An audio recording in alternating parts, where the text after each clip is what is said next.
வணக்கம். இது உங்கள் கேஎம்எஸ் இண்டஸ்ட்ரீஸ். இப்போ நீங்கள் பார்த்துட்டு இருக்க ப்ராடக்ட் பார்த்தீங்கன்னா பல்வரைசருங்க. அதாவது இந்த பல்வரைசர் பற்றி நிறைய நம்ம பேசியிருக்கோம், நிறைய வீடியோஸ் போட்டிருக்கோம்.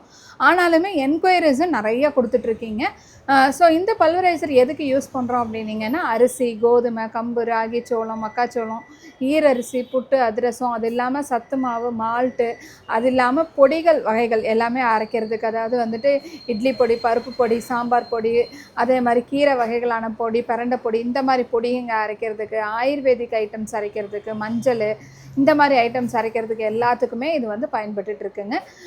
ஸோ அதனால் வந்து இப்போ ஏபிசி மால்ட்டு, பனானா மால்ட்டு, முருங்கைக்கீரை பவுட்ரு, அதே மாதிரி எக் ஷெல்லு, முட்டை ஷெல்லு, அந்த மாதிரி இதை பவுட்ரு பண்ணுறதுக்கு, ஸோ இதை வந்து மல்டி பர்பஸாக நம்ம கொடுத்துட்ருக்கோம். ஸோ இந்த பல்வரைசர் நிறைய பேர்த்துக்கு என்ன டவுட்டுன்னா, இதை ஆன் பண்ணுறதுல ஒரு டவுட் இருக்குங்க. ஸோ இதை எப்படி ஆன் பண்ணணும்னு நான் எக்ஸ்பிளைன் பண்ணி தரேங்க. ஸோ இந்த மிஷினுக்கு வந்து கண்டிப்பாக 15 to 20 ஆம்ப்ஸ் வந்து வேணுங்க. 20 ஆம்ப்ஸ் பெரிய பவர் ப்ளக் தான் வேணும். நம்ம ஃப்ரிட்ஜுக்கெல்லாம் யூஸ் பண்ணுறோம் இல்லைங்களா? ஸோ அந்த மாதிரி ஒரு பெரிய ஃப்ளக் பாயிண்ட் வேணும். அந்த ஃப்ளக் பாயிண்ட்டில் ஃப்ளக் பண்ணிவிட்டு ஸ்விட்ச் ஆன் பண்ணதுக்கப்புறம் பார்த்தீங்கன்னா இந்த இண்டிகேஷன் காமிக்கும். அதாவது வந்து பார்த்திங்கன்னா இது எவ்வளோ வால்ட் இருக்குது, ஓட்ஸ் வந்து எவ்வளோ வோல்டேஜ் இருக்குது அப்படிங்கிறது காமிக்குங்க. இப்போ வந்து 226 இருக்குது. மினிமம் வந்து 180 to 220 வரைக்கும் இருந்தால் இது ரன் ஆகும்.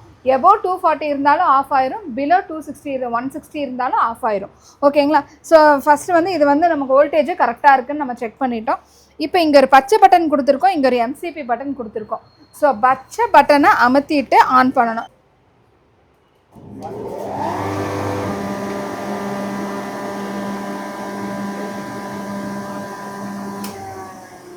ஸோ இப்போ நம்ம பல்வரைசர் எப்படி ஆன் பண்ணுறதுங்கிறத வீடியோ பார்த்தீங்க இல்லைங்களா? ஸோ இதே மாதிரி நீங்கள் பண்ணும்போது மிஷினோட லைஃப் நல்லாயிருக்கும். அதே மாதிரி லோடு போடும்போது ட்ரிப் ஆஃப் ஆகாது.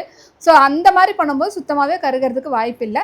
ஸோ இந்த மாதிரி நம்ம கொடுக்கக்கூடிய இன்ஸ்ட்ரக்ஷன்ஸ் எல்லாம் கொஞ்சம் கொஞ்சம் நீங்கள் ஃபாலோ பண்ணிக்கிட்டீங்க அப்படின்னா இனிமேல் நல்லாயிருக்குங்க. ஸோ இதில் உங்களுக்கு ஏதாவது டவுட்ஸ் இருக்குது அப்படின்னா கண்டிப்பாக எங்களுக்கு கால் பண்ணுங்கள். தேங்க்யூ.